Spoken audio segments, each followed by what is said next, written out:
I get it. Do you think that maybe that might be some denial? No, sir. Kirkland. I've made my mistake before. Okay, fair enough, man. I'm not here to hear about past I stuff. don't run from it.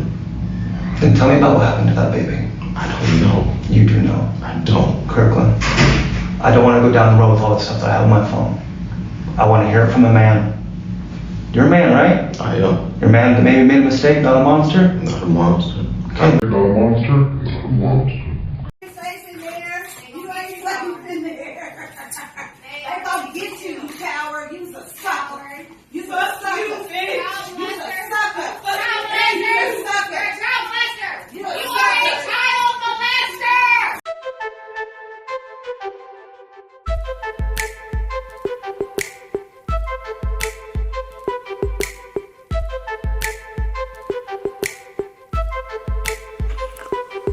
Welcome to the Two Sides of the Truth podcast with Greg. I'm your host, and around here we do the humble and not the most, because nowadays people are just doing way too much, and I mean way too much. Thank you, Truth Seekers, for joining me on another episode. And wherever you are in this crazy world we in, whether it is morning, evening, or night, I pray that you are having or have had a wonderful, blessed day. This one's going to be a little tough, if I'm being completely honest, and I'm man enough. That's the key. I'm man enough to admit that I choked up a little bit while doing the research on this particular piece. We're going to be talking about takers. It is a subject that I do this when it comes to takers. I love exposing takers. The different levels of takers. And you might be saying, well, what type of takers are you talking about? I'm talking about the people that's in your life or trying to get in your life, and they're trying to steal, drain, and then ultimately destroy you. These emotional vampires, so to speak, right? They don't call you or say, hey, how are you doing? They just unload. And if you're being honest, you know the type of person I'm talking about. The type of person that call you on the phone, you pick up like, hey, they don't say, hey, how are you? How was your day? Instantly, as soon as you pick up, they unload. It's their problems. It's their drama. It's everything that's going wrong in their life. And then as soon as they unload, as soon as they get it all off their chest, click. It's not even a thank you for listening. Those are takers. And you have different levels of takers. You have takers that they're like I call them takers without motives. They're leechers, right? They're still bad because they're trying to drain you of your energy, your time, your finances. And once they completed their mission with you, or once you have finally realized that they are takers and you set boundaries, then they're like, okay, whatever, it's on to the next one. Because they don't really have interior evil motives to harm you in any way. They're just leechers, right? And then you have the deadly taker. That's the person that slowly pushes the boundaries. That's the person that uses their trauma as a weapon or a crutch. It's always, woe is me. It's always, hey, if you tell that person, man, you've been laying on my couch for months. You're judging me. And it's always, I'm going to do better, or I'll apologize. And they never do. Those are the dangerous ones, because once you tell them, hey, these are my boundaries now. I realize who you are. I realize what you are. And I have set proper boundaries in place. Those are the ones that retaliate with violence. The deadly takers. So, a quick story. You know I got a million of these. I had a friend growing up, right? And this person was definitely a taker. I'm not somebody that's easily manipulated or easily taken advantage of, but I do have a heart. That's my mother in me. One thing about my mother, she would give her last. I remember growing up, we was far from poor, but we didn't have everything. You know what I mean? But my mother was the type of woman that would take what we had if it was going to help someone else out. So, I don't know if it's the blood or whatever, but as I got older, I've noticed I have that same type of heart. But the problem is, when you have that type of heart, when you have that considerate mindset, people would take that as a way to get over on you. They'll try to take advantage, right? And so I remember this particular individual. It was always what they needed. It was always, I need a ride somewhere. I need to borrow some money. Hey man, I'm looking for a job. I just can't find one. And 2, 3, 4, 5 months later, you're like, hey, you still haven't found a job? No, man, but I'm still looking. Can I hold this? Can I hold that? Can I hold another 20? You think you got $50 that I could hold until what? You don't even have a job. But it got to a point where I realized, I said, this cat is trying to get over on me. I remember saying, hey, I pick him up and we go play ball. Then after we play ball, it's like, hey man, let's run to the store.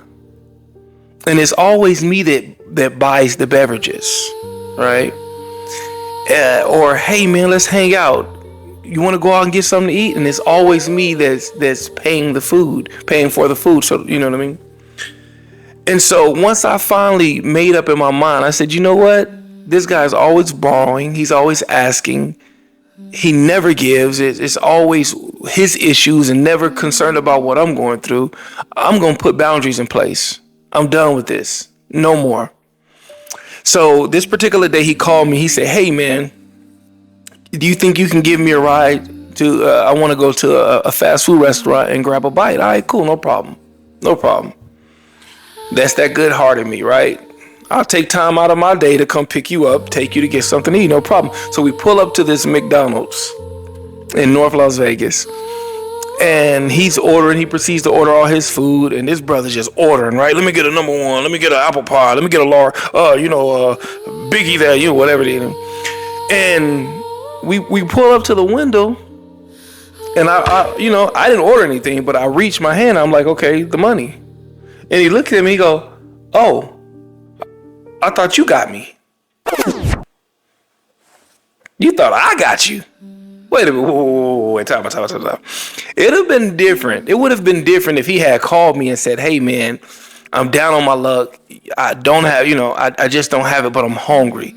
I could have took it better if you were just honest. But that's the one thing about takers. The world, in their mind, revolve around them.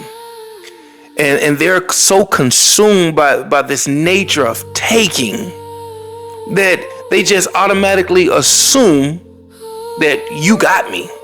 I don't even have to ask. It's automatic. You got me. But I just told y'all, I set boundaries. I realized this individual for who they were. So I did what I was supposed to do. Sorry, ma'am. My friend didn't bring money. I'm sorry you guys had to make that food, but I'm not paying. That was one of the most awkward rides I've ever been in. That brother was a full-grown man, sitting in the front seat like this. I can't believe you did that. Well, why would you do something like that? Man, you know I would have had you. You know I would have gave you your money back. Well, I said, well, what money? You don't have a job. You gonna steal from Peter to pay Paul? No. Or what, borrow from Peter to pay Paul, however you said? I'm good. I dropped them off and ta-ta, I was off in the wind. Because you have to have a mind that says, I'm fed up. You have to have the mentality that says, no more. You're not going to get over on me. You're not going to take advantage of me. You're not going to steal my joy. You're not going to steal my happiness. You're not going to take all of my finances and leave me to where I'm broke. because I'm busy taking care of you.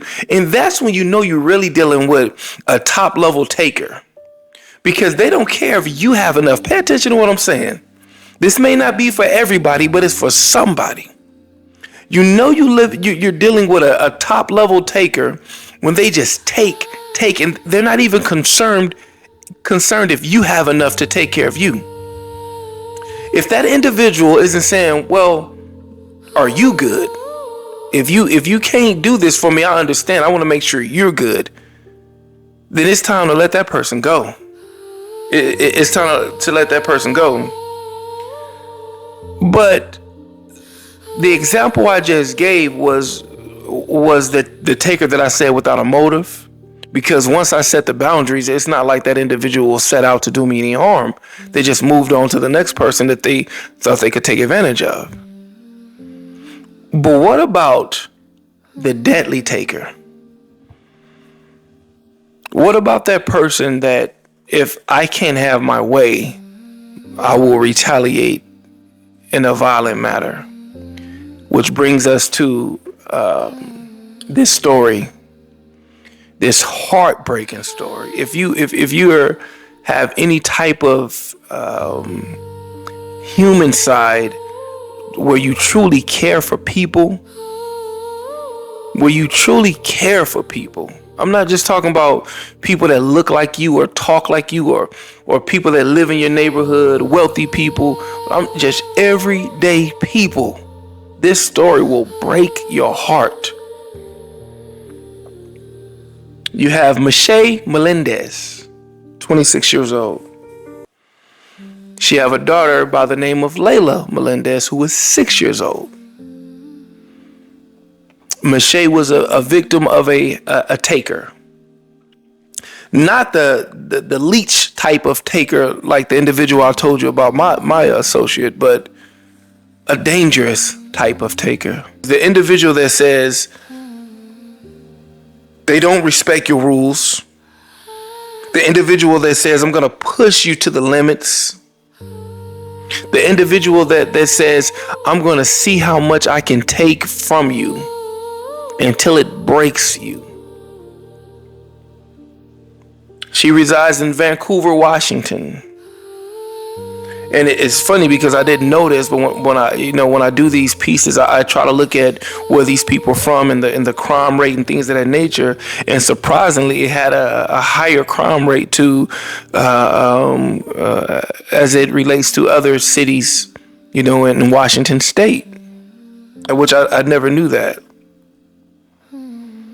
In some kind of way, she got entangled in a lifestyle that would harm her later on.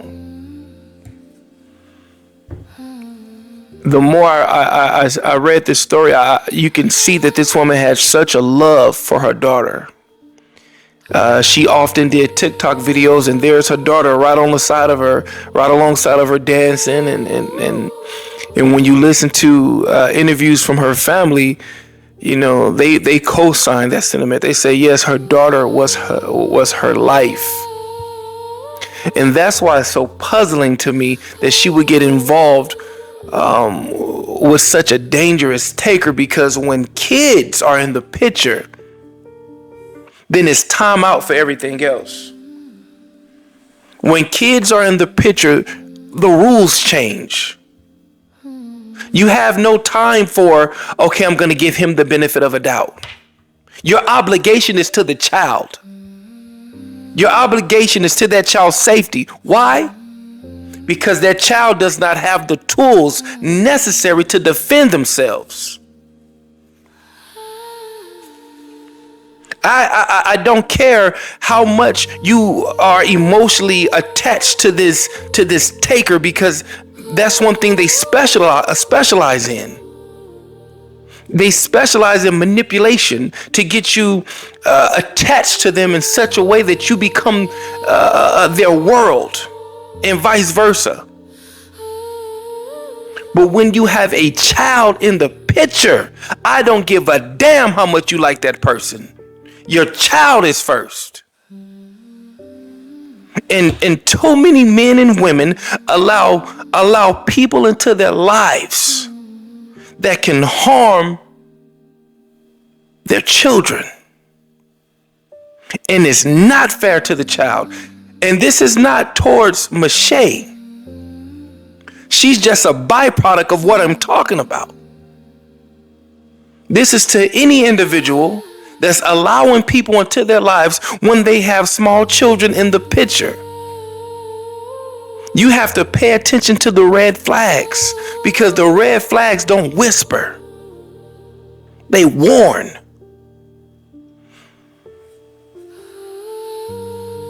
Excuse me, but it takes me there when children are involved. I have a place in my heart for babies. So she gets involved with this monster. And I know this is, you know, I'm supposed to be doing commentary and I should be unbiased, but screw that. This dude was a scumbag. He was a piece of trash. I know y'all probably saying, well, those who do know me, ain't he a man of God? Yes, I am, but I'm 100%. I'm a man of God. I love God with all my heart, soul, mind, and strength, as the Bible instructs me to. And you know why? Because he first loved me. But I'm also a realist. I'm a human being, and I'm a man that lives in a flawed world. And we have to live amongst these predatory monsters. And I don't have to like it. And it's too many of us that won't call things the way that they are. I have no idea how she got involved with this creature, but she did. And they developed a relationship. It was said that she fell in love with this man. Beauty is in the eye of the beholder. But she fell in love with this guy. The more I got involved in the story, I saw from the get-go that he was no good. Remember I just said red flags, they don't whisper? I saw red flags immediately. Now, he's originally from Arkansas. His father was a judge, and I'm not going, he's a dishonorable judge, but I'm not going to dwell too much on his father. His father don't have nothing to do with this story. You can go look it up yourself and see why his father is no longer a judge. But he was running away from some things that he had done in Arkansas and made his way to Washington State in Vancouver. The problem is he was already married once he met Meshay. And can I just say something, and I don't want to sound too judgmental, because I know how people are, and I know how sensitive this day and age is. But I don't see this weird infatuation with dating a married man or a married woman. I just don't get it. Can we do a little role play? Can we do just a quick little role play? This is how a woman, or man also, but since we're talking about a woman, we're going to stay in that vein. This is how a woman should respond when a man walks up to them to approach them and flirting and then proceeds to tell you he's married. Let's just do it. I'm going to be the man and the woman, right? Hey, baby, how you doing? You sure is pretty. Can I get your number? Excuse me, who are you? Oh, my name Mr. So-and-so. I just saw you from across the room. I thought, I could probably take you out. I don't know if you like Starbucks. That'll be okay. Are you in a relationship? Yeah, I'm married, but, I'm in the midst of separation. Excuse me? Well, I tell you what. You go ahead and handle that divorce, and you come talk to me once you are legally divorced. Until then, poof, be gone. That's how you handle that. Women today need to master the art of the poof, be gone. You want to zap my energy? Poof, be gone. You want to zap my finances? Poof, be gone. You think you're going to destroy my mental peace? Poof, be gone. You're in a relationship and you think you want to start one with me? Poof, be gone. But unfortunately, Mrs. Melendez didn't do the poof, be gone. When he approached her and told her that he was in a marriage, but he was getting separated. He didn't even say divorce. He said separated. She fell for the okie doke. And they was in a head-on relationship. The problem is, he was abusive from the start. Records show that in December of 2022, he had unloaded a firearm at her home, essentially a drive-by shooting after some sort of dispute. You see what I mean about dangerous takers? Once he don't get what he wants, oh, I know you got a 6-year-old child in the house. That don't matter to me. I'm gonna take my gun, and even if you didn't, that's it. The child just makes it worse. But I'm gonna take my gun and fire shots at your home because I'm mad at you. A deadly taker. Now, this wife of his, she's a character as well. She worked at a bank in Washington State, and she would soon lose her job. Why? Because they found out that, and her name is Monet Tyler. What is this brother name? Kirkland Warren. Her name is Monet Tyler Warren. And she's the wife of this Kirkland Warren. I'm not even sure if I gave y'all his name earlier because I'm so stuck on calling him what he is. A scumbag. Trash. Piece of garbage. Anyway, his wife, Monet, who he supposedly was getting a separation from, she was using her connections and her access as a banker to steal funds from the patrons of that bank. She was stealing their money from their accounts. And she was taking them and transferring them into his account. And she was transferring money into Meshay's account.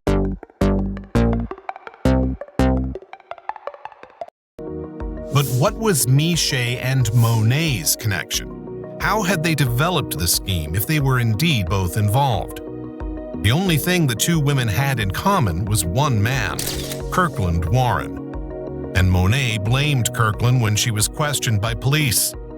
She said she'd been changing the account information on behalf of her husband, who'd asked her to help him steal money. He said he was divorcing. Now, detectives still to this day have no clue how these two women knew each other because the only link that they had between them was this scumbag. And I know his name is Kirkland Warren, but us, the Truth Seekers on the Two Sides of Truth podcast, we're going to refer to him as scumbag. Y'all with me, Truth Seekers? He a scumbag. So anyway, the only link that Meshay Melendez and Monet Warren had in common was this scumbag. And of course, when they asked him, hey, how did these two know each other and how was it possible that you was getting your wife to send money to your girlfriend, he wouldn't answer.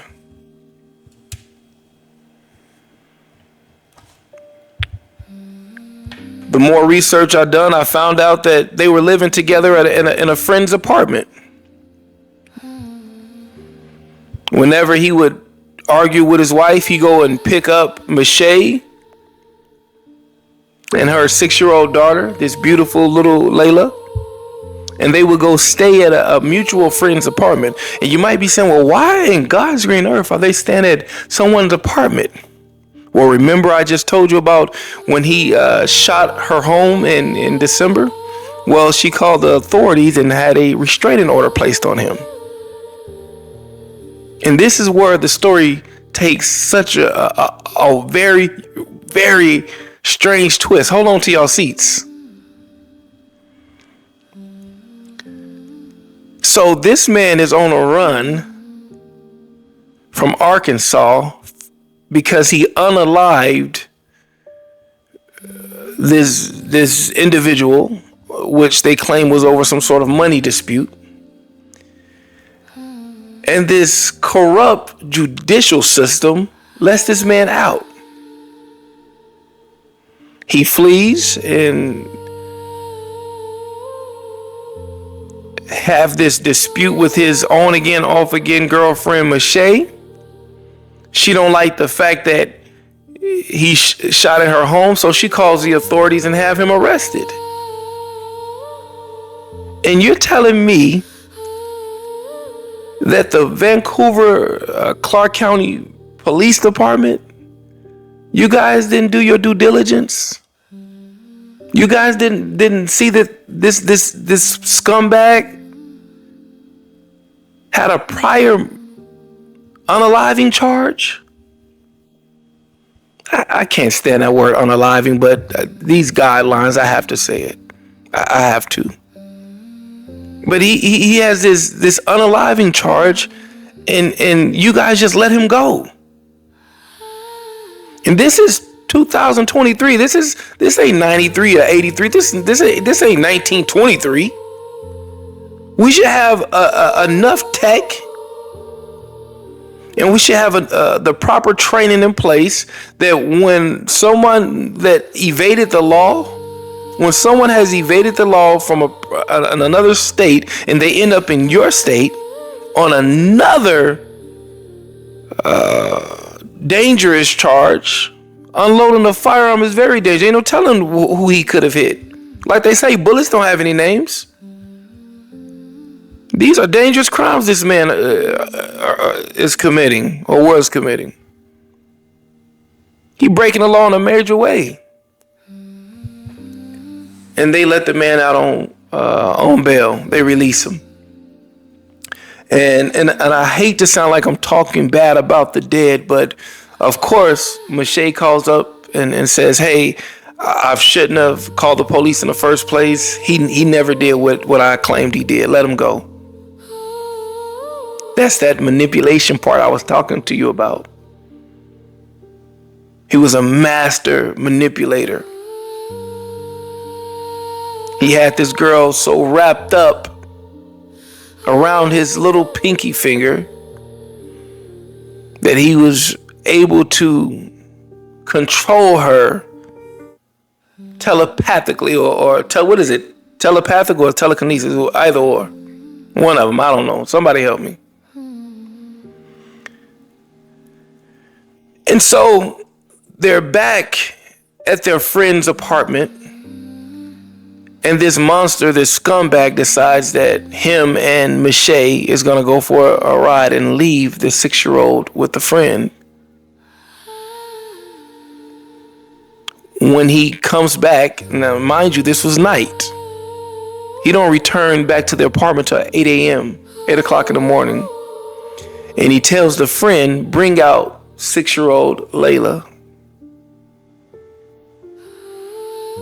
Now, it's reported that, and this part is God have mercy. Now, Meshay is in the front seat, and she's believed to already be unalive by this time.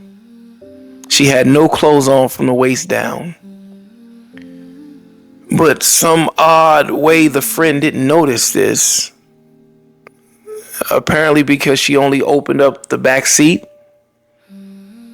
And 6-year-old Layla had a kitten. She loved cats, so she had her kitten in her hand, and the friend, ushered her to the back seat.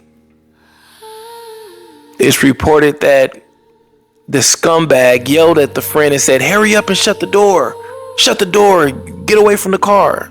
I guess because he didn't want this female friend of theirs to see Meshay in the front seat, unalived and half naked. Layla had no idea that her mother was already deceased by this time.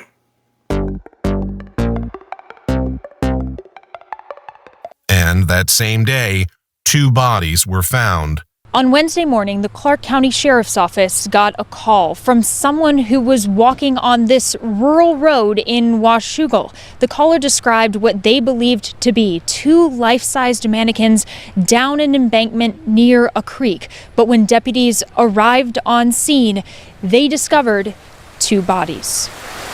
Investigators contacted Vancouver police, who determined this was likely Meshay Melendez and Layla Stewart. They'd both been killed by gunshot wounds to the head. Meshay had been shot once and Layla twice, and Layla had been assaulted.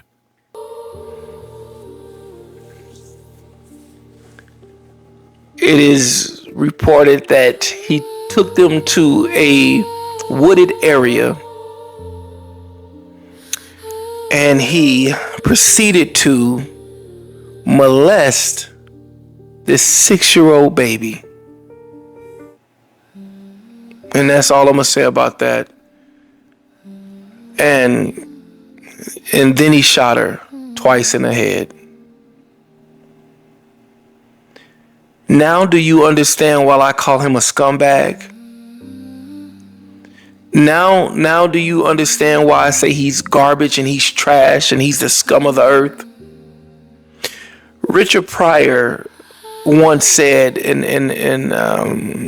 his stand-up comedy, and he was doing this skit about prison, and he said how he thanked God for prisons because some people belong there. He was doing this. I don't know if it's a true experience or not, but he was saying how he met this person who was a serial killer. I guess I could say that. And Richard said, I asked the man, well, why did you kill everybody in the house? And he said the serial killer looked at him and said, well, they was home. And Richard Pryor said, after he talked to this individual, he said, I came to the conclusion that I thank God for penitentiaries. When I thought about this scumbag, that came to my mind. But can I be completely honest with y'all? Can I be truth seekers? Can I be 100% honest? I didn't want the penitentiary for him. I wanted the death penalty. But unfortunately, Washington state abolished the death penalty, so I guess the only good news in this horrific story is that he ended up getting life. He ended up getting life in prison. But that just leaves such a gaping hole in the hearts of the Melendez family. Her mother, the brother, the friends, anyone that knew and loved them. It just feels like, yeah, you got life in prison, but you still did what you did. And I understand the concept of loving your enemies. I get that. But we're human beings. And someone made a good point. They said, just hate their ways, but don't hate them. But after I read what this monster did to this 6-year-old baby, you molested this child and then unalived her. God, I'm struggling. I am struggling with loving people like this. And I guess I can say that I'm man enough to admit that. I'm man enough to admit that, yes, I am a child of God, but I'm not perfect. And this is hard. I told my wife, I said, when I started this podcast, and I didn't intend on doing these type of stories. They just kind of fell in my lap. And I try to bring true crime from a biblical, spiritual perspective, but I might have to do something else because reading stuff like this is eating at my heart. It's eating at my heart. And that's why I say when children are involved, the rules change. Because it's too late for Meshay. She's not coming back. It's too late for Layla. She's not coming back. And unfortunately, it's because Meshay, God rest her soul, didn't see the red signs, or she didn't heed to them. The red flags, excuse me. She didn't see the red flags and say, you know what? Dude, you already married. You shooting at my house. You're not the type of person I want to be involved with. I don't understand why people, time is precious. Your time is so precious. Why spend it with people that's such a drag? People that want to drag you down. These people don't build you up. These people tear you down. Why spend it with these type of people? It's too precious. We're here today, gone tomorrow. I'm going to read you something really quick. Gotta put my specs on, but I'm going to read something really quick. Oh, my glasses are dirty. This is, I'm a man of God. I'm not a perfect man, but the Bible is like my therapy. And it says in Proverbs 22:3, the prudent sees danger and take refuge, but the simple keep going and pay the penalty. The prudent or the wise, prudent just means someone who's wise or has common sense. They see danger and they take refuge. Do you see how this applies to this narrative, to this situation? Because when you have common sense, and I'm not saying that Meshay didn't, and I'm not saying she wasn't wise, because I'm not going to disrespect the dead, but what I am going to say is in this particular situation, she didn't use her best judgment. But she didn't deserve what happened to her, and surely her daughter didn't. But the wise, the prudent, see danger and take refuge. They see that you get mad and you shoot guns. I'm taking refuge from that. They see that you got some sort of money laundering scheme and I'm taking refuge from that. They see that you're abusive. No, I'm taking refuge from that. But it says the simple keep going and pay the penalty. That's self-explanatory. That's equivalent to me saying, hey, don't go down that dark alley, because in that dark alley, they rob and they steal, and you can get harm going down that alley, and you just ignore it and be simple-minded and go anyway. And pay the penalty. Unfortunately, this 6-year-old baby paid the penalty. Unfortunately, Meshay Melendez paid the penalty. I pray for their souls. I pray for their family. I pray for the mother. I pray for the father of 6-year-old Layla. I honestly, I'm telling y'all, when I was looking at this story, because a little bit what I do is I read article after article, and then I try to dig as much as possible. And I had to stop once I got to the part of what this scumbag did to this 6-year-old child. No. So I'm sorry if I wasn't as informative, but this is one of those ones that I had to share because there's somebody out there that needs to hear this. You might have a taker, a deadly taker in your home or in your life, leeching on your couch, taking your money, using you up. Set boundaries. And when you set those boundaries and they act in a way that's violent, don't go halfway. Get that person out of your life. Remove yourself from that situation. Be the prudent. Be the wise and take refuge. Once again, I'm not trying to be preachy. I'm trying to help somebody. Anyway, it's time for our toast. It's time for our toast. What am I going to toast to today? You know what? I'm going to toast to, this is a little different, but I'm going to toast to 6-year-old Layla. This is for you, little mama. This one's for you. God bless you, baby. And I know you in heaven. I know you are. This is for you. And your mother, but more specifically for you. And for children that was in her position or are in the position that she was in. Parents, do your job and protect your babies.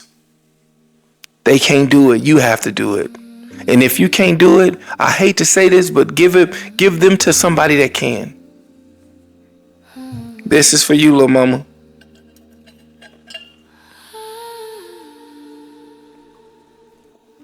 Until next time, God bless you. Don't let the devil stress you. And as always, I love you guys. Godspeed. Peace. Like, share, subscribe. This one you really need to if you don't do nothing else, share it. If that's all you do is share it, just share it. All right? Peace.